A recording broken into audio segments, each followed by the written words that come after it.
We provide you the platform to turn your dreams into reality. Give wings to your aspirations with KR Mangalam University. Okay, ladies and gentlemen, we are now open for questions. All right, now since I would not know all of you, I would expect you to please raise the placard or your hand, and once I indicate, I expect you to please give out your name and the media group that you belong to. Keep your questions short so that we can take as many questions as possible. Also, ladies and gentlemen, kindly bear in mind that confidential aspects may not be answered by the three DGMOs. Right. I've got a lot of hands there. Let me start from the left. Left foot always in front when we start marching. So here we have to the left, okay. Yeah, 238. Hello. So this is Manas Pratimhuyan from PTI, Press Trust of India. So the understanding that was reached yesterday on stopping the military operations and actions, was it for just 3 days? And what would be the cost escalation if there is violation of this understanding by the Pakistani side? And my subsequent question would be that we have a kind of ceasefire agreement with Pakistan that was finalized in 2003. So will there be some kind of similarities in frameworks between the two kind of understandings, 2003 ceasefire agreement and the current understanding on stopping military operations?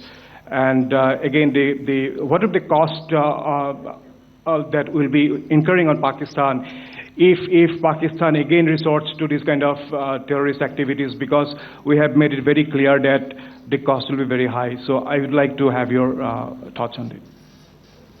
Okay, so I'll answer the latter part of the question first. I also want to add that while the initial ceasefire agreement, as you correctly pointed out, is of the 2003 vintage, but I must remind you that in 2021, in the month of February, and this was then when the crisis in eastern Ladakh was also on, the two DGMOs had spoken and arrived at a ceasefire understanding that lasted right up until this unfortunate attack at Pahalgam.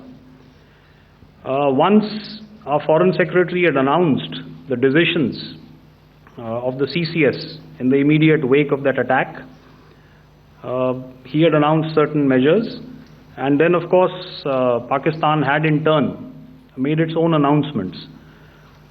Since then, there have been certain violations of this ceasefire understanding, and of course after the 7th of May, like I pointed out during my statement, that there have been numerous violations on the line of control especially, and of course along the international boundary by the Pakistan Army and the Pakistan Air Force. This understanding that we spoke about yesterday, no, it was not for 3 days.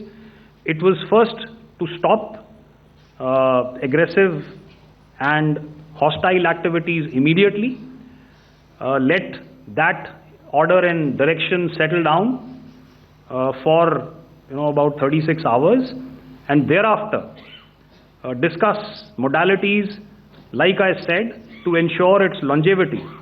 That is tomorrow on the 12th of May. But unfortunately, we had a violation starting at approximately 1900 hours last night, and we've sent a communique, like I said, to the Pakistan Military Operations Directorate, and we will await as to what happens tonight. All right. The cost escalation, I'll leave it to your best imagination. I've already said that the response will be fierce and punitive. News nation अब WhatsApp पर खबरों के ताजा update के लिए news nation के इस QR code को स्कैन करें।